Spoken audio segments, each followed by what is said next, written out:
Bring in the noise, bring in the funk. That's us. Bring in the funk. That's good.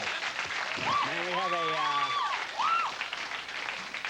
we have a lot to talk about tonight. We got a lot to do, but I have to mention something right away. I just want to mention one thing. This is big for us. Today is the 12th anniversary of our show. It started 12 years ago today. Nice thing. Isn't that nice? Nice. That's a good thing, yeah. 12. 12 years. I was, hard to believe, I was 14 when this show started. We've come a long way. My voice changed, or will change soon.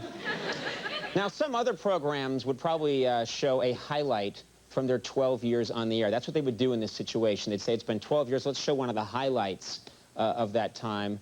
That's not us. That's just not how we do things. I want to celebrate our 12th anniversary by showing the worst thing we ever produced. I don't even remember why we made it, but here it is, the low point of the last 12 years. She wants me gold, eh? Well, you won't be getting my gold. She wants me gold now, do you? Well, you won't be getting my gold.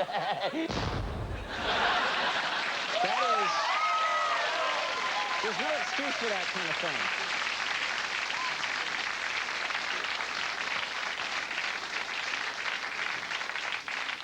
The best thing is that goes on for 48 minutes. Watch for the DVD, all right.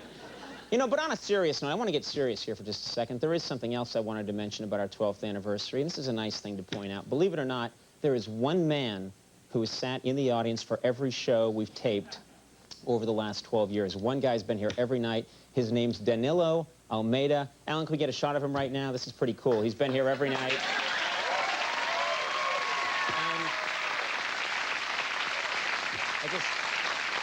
That's a commitment. You know, I just want to say thank you. You've been with us for the whole ride, the good times, the bad times, everything.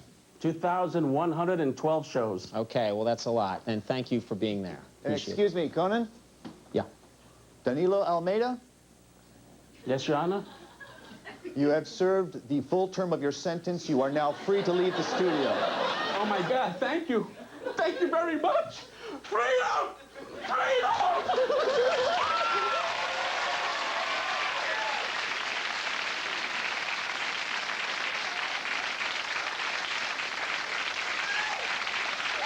Thank you. Thank you, fake judge. All right. You know, everyone, we should move on with other business. It can't all be about us. Everyone is still talking about the aftermath of Hurricane Katrina, and the big news yesterday, FEMA head Michael Brown finally resigned his post after 2 weeks of withering criticism.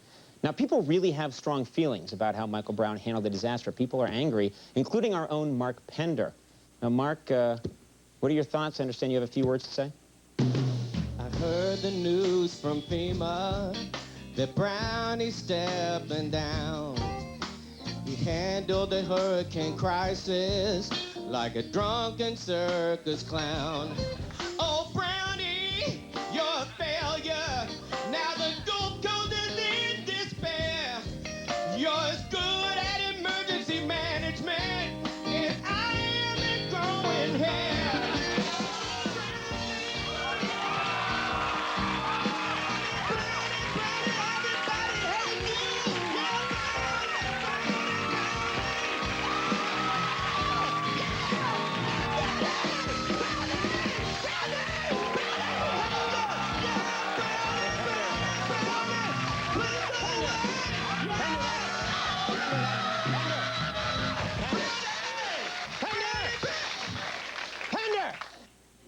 That's enough. Sorry. Okay. Partner, everybody. Give him a hand, Pender.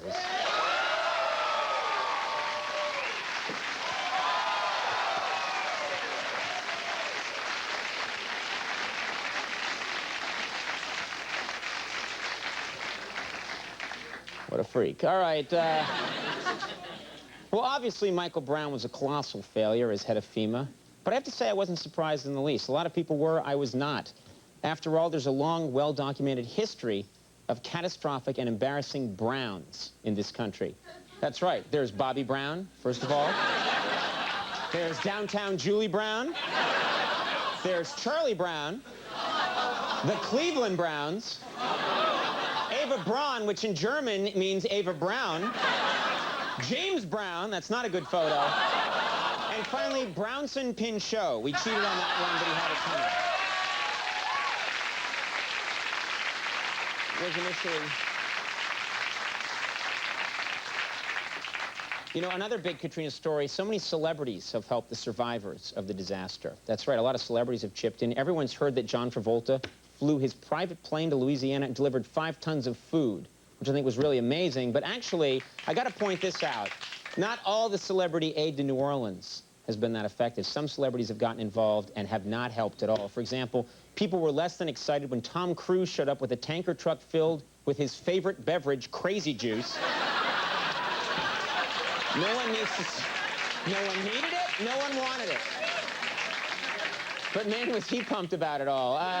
Donald Trump didn't fly down, but he did send some personal words of encouragement to those people. He wanted to make sure. And finally, Britney Spears tried to help mop up the floodwaters by sending a huge sponge. She sent him down and I thought that was...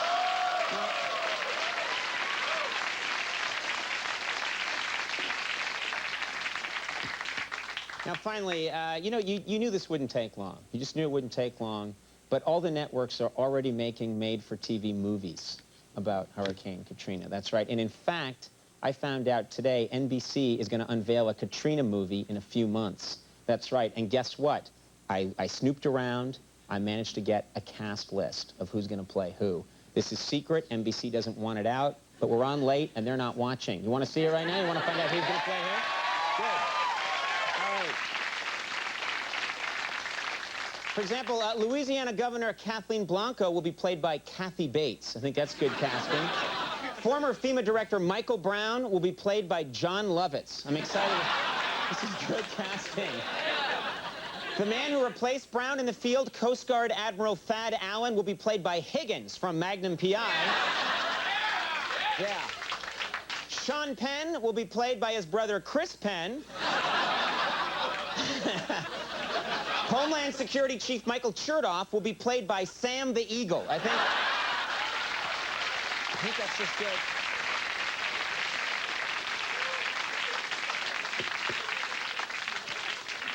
Former First Lady Barbara Bush, who got into a controversy last week, will be played by Merv Griffin. I think that's... Former President Bill Clinton will be played by porn star Ron Jeremy.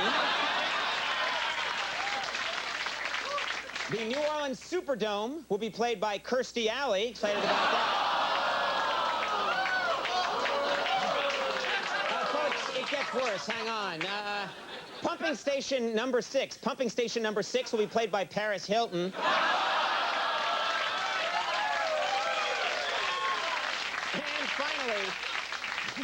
finally, President George W. Bush will be played by Ralph Wiggum from The Simpsons. I think that's going to be...